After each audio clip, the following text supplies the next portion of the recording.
Apology. Socrates appears before the Athenian court on charges of impiety and corruption of the youth. While the jurors might have been expecting a speech from Socrates that resembled, "I'm sorry," they got something that looked a lot more like, "Let me explain why I am right." Socrates' apology was not received kindly, and he was sentenced to death. Given the track record, you would think philosophers would be wary of these kinds of apologies, but it hasn't seemed to deter us. Negative emotions, both inside and outside philosophy, are widely seen as obstacles to a good life. Since bad feelings prevent us from living well, so this reasoning goes, we need to do something with them.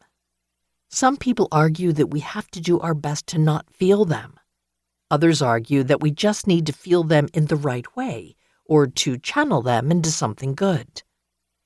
If we are really going to value bad feelings, we need to reject the first premise of the argument. Bad feelings are not obstacles to a good life.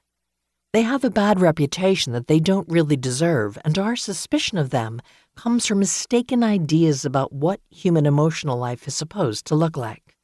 Just like worms are part of a garden, bad feelings are part of a good life. Before we get ahead of ourselves, what exactly are we talking about when we talk about bad feelings? Feelings is a broad term. We apply it to everything from the love parents have for their children to the pins and needles sensation we get when our arms fall asleep. There are interesting things to say about all these, but we will be focusing on the feelings that we usually call emotions. Living with our emotions. Philosophers have been thinking about emotions since they started thinking, which means they've developed many theories about them. Theories can clarify and organize our thinking about emotions, which is helpful. But a theory that tells you what an emotion is may not help you figure out how to live well with your emotions. This is the question we'll be examining. How do bad feelings fit into a good life? We can call this the practical problem that emotions pose.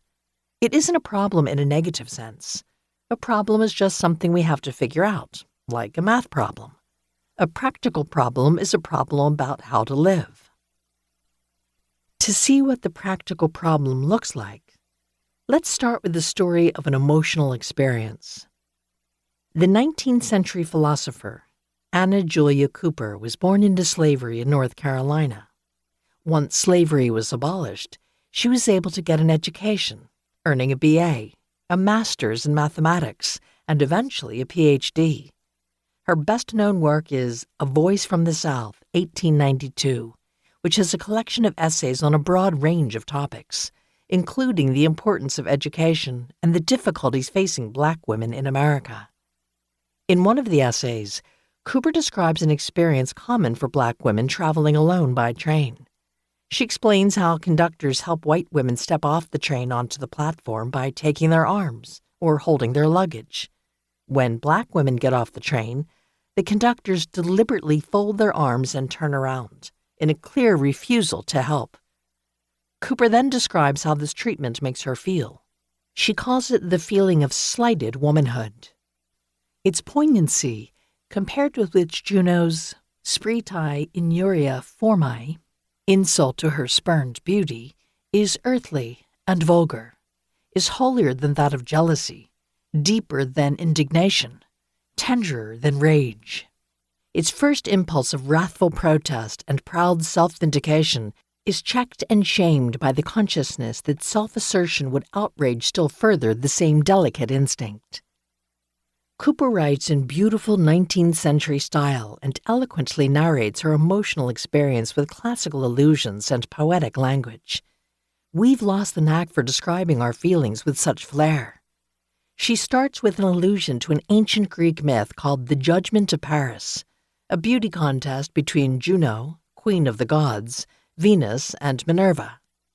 It was judged by Paris, a mortal who was known for his fairness, although not so much for his foresight. Paris gives the prize, a golden apple, to Venus, so naturally Juno feels insulted, especially since her divine beauty is judged by a mere mortal. Cooper describes her own feeling as worse than even Juno's outrage. Yet she also